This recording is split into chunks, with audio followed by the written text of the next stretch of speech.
Hello, my name's Barry. Welcome to another episode for Inspiration Podcasts, Point Podcast. Okay, if you've seen the title, I want to encourage you to stick with it because this is not meant to be scary. In fact, if you read the whole title, it's about overcoming our comfort zone. And a couple of days ago, I was stepping out of my comfort zone as it was. What am I talking about? The other day, I did a video podcast on the topic of ableism, and I realized that both of you have no clue and are looking for the nearest exit. Chill out. For me, it was uncomfortable because one, this is not my identity. It never was. In fact, I believe I made a point in that video, and that's important.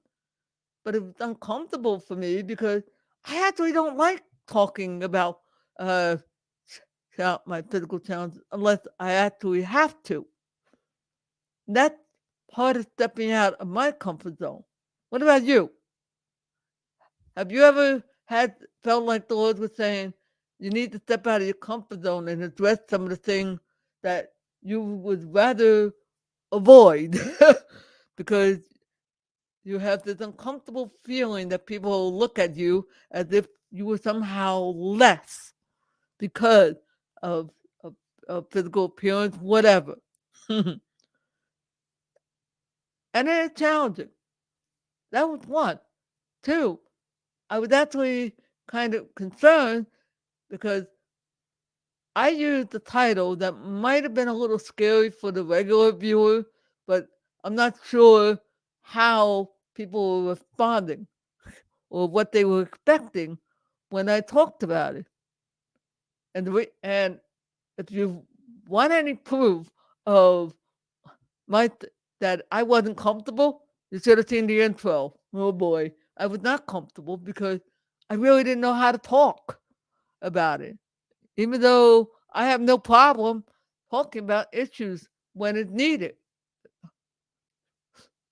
See, that's what it meant. What I mean by that. Now, where the heck is it?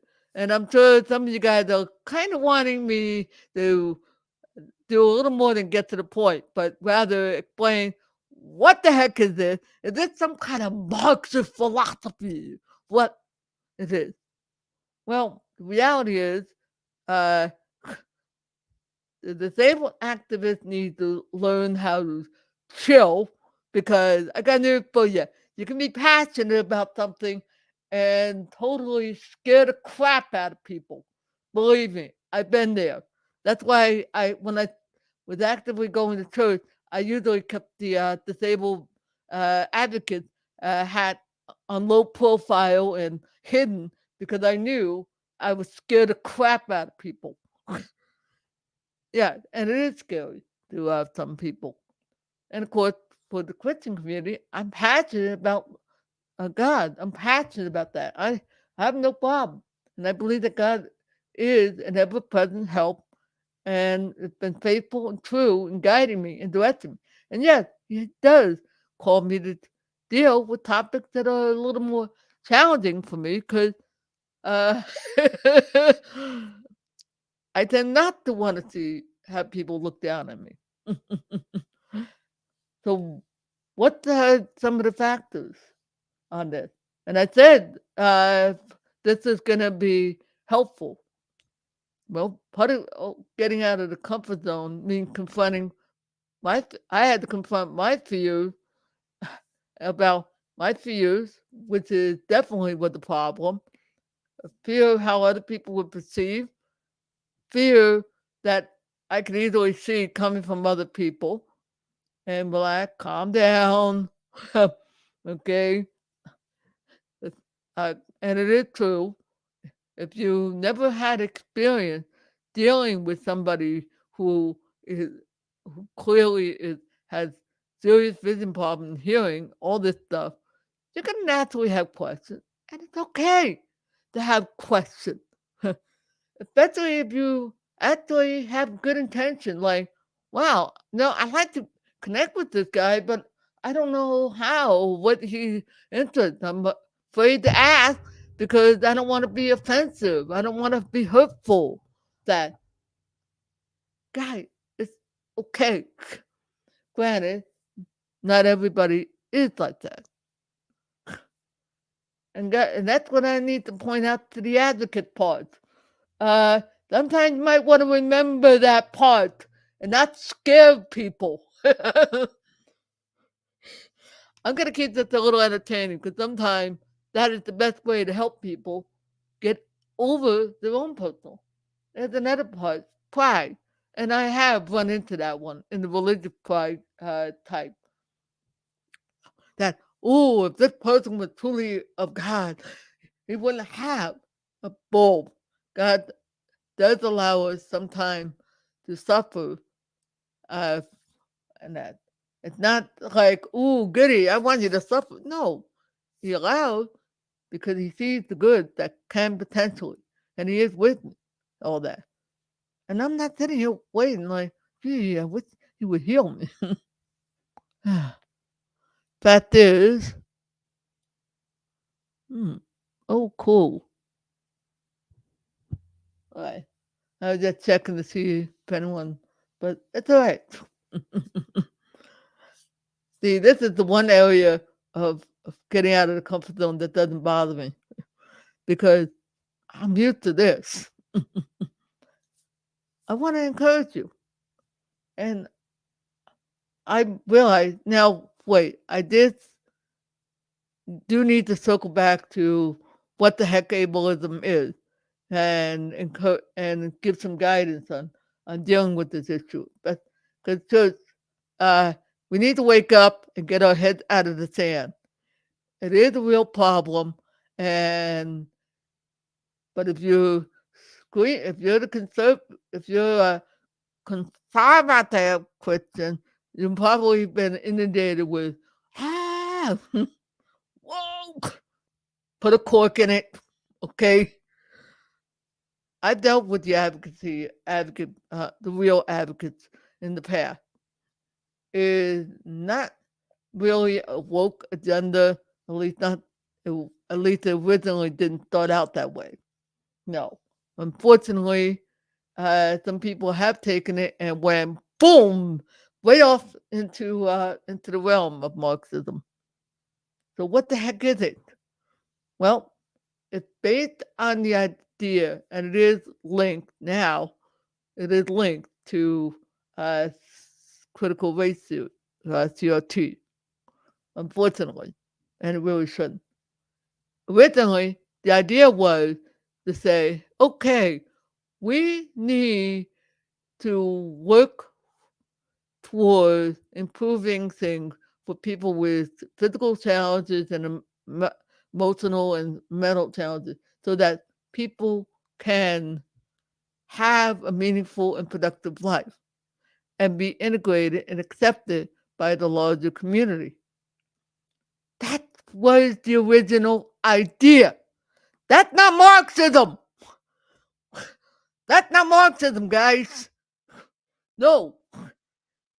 The problem wasn't ableism. It's with the way it's being approached. That's the problem. And that's why I get annoyed with uh, the political pundit opening up their yap when they really need to put a cork in it. Mm. I'm going to save my discourse for politics, political ideology, and mix in with Christianity for another episode. Because I will go right into a rant on that one. So, what then? How do we? Well, one, as I try to point out, it's not, we are not helping anybody. I don't help people uh, by scaring the crap out of people.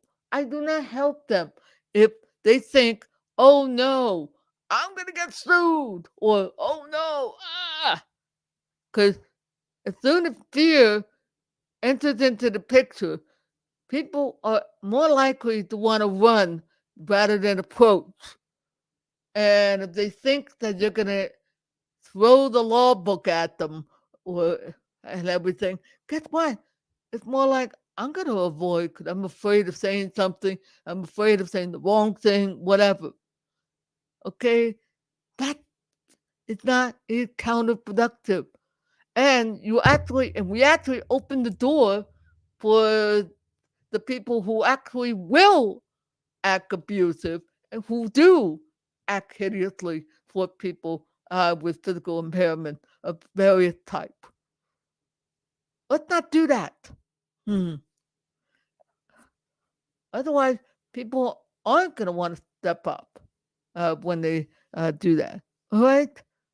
So let's not use that. Or and yes, does that mean? Well, I got news for you. When the American with Disabilities Act was passed, I believe it was in 1992, I thought it was a good bill. And I was kind of like this when I heard that President Bush Sr. was not too crazy about the quota bill. In one respect, I agree, yeah. Uh, but however, I was actually pretty tempted with the idea that maybe we should, because I was feeling like, oh God, unless there's a push, they're not going to want to hire. And yeah, it is true. People do out of fear or whatever it is, and it takes time. But the real problem wasn't the real solution wasn't quota bill. No, the real solution had to come through education. The real solution had to come, and oddly enough, I actually pointed to the solution to a couple of people I met at a church. How can I expect anyone to overcome their fear and discomfort, all that, if I'm hiding in my apartment and not doing anything? Because it's true. I can worship quite nicely at home. I can listen to all kinds of great stuff. But guess what? I accomplished nothing because that's not how God wanted me to operate it. He wants me getting out and socializing and interacting. And that means living in areas where I can't. And that's also the value of having a community. Well, you can't get a community if you're scaring the crap out of people. Okay? I'm going to keep hitting on that point. Mm, that's how we overcome. And I'm talking to both groups here, the Christians who have a heart and desire uh, to want to be a blessing, because I've met plenty of Christians who have a burning heart for doing that. And at the same time, I met advocate type in the disabled community who feel like, okay, I got to get out there and confront. I got to do this. Well, to a certain point, they are correct. We do need to. However, you have to learn the rule from the gambler song. Know when to hold 'em, know when to fold 'em, know when not to, know when to confront and when not to confront. Know when to use gentle as opposed to not. Because not everything is solved with a sledgehammer, guys. Hmm. And for those who are screaming, who are wishing I used, dude, I just quoted a whole bunch of script biblical principles for you. Maybe you should open up your Bible and read James, who talks about the tongue, and read it through Proverbs, which talks about knowing how to use a gentle tongue and not a hard tongue. There's a great proverb about um, sweetness of word increases persuasiveness, to remember love and kindness, all those wonderful things that instruct us how to use this, which is why I fond of that tune. Yeah, see, but if you don't know the scriptures, guess what? That those wisdom are going to go right over your head. Even my mom figured out what I was doing, and she was a gambler. See, I hope you guys are understanding. I want to encourage people to not be afraid and dealing with it. But the only way you overcome the issues is to step out of our comfort zone. So I ask you, what is God calling you to do that requires you to step out of your comfort zone? And it doesn't have to be. It could be dealing with addiction. It could be dealing with all kinds of stuff.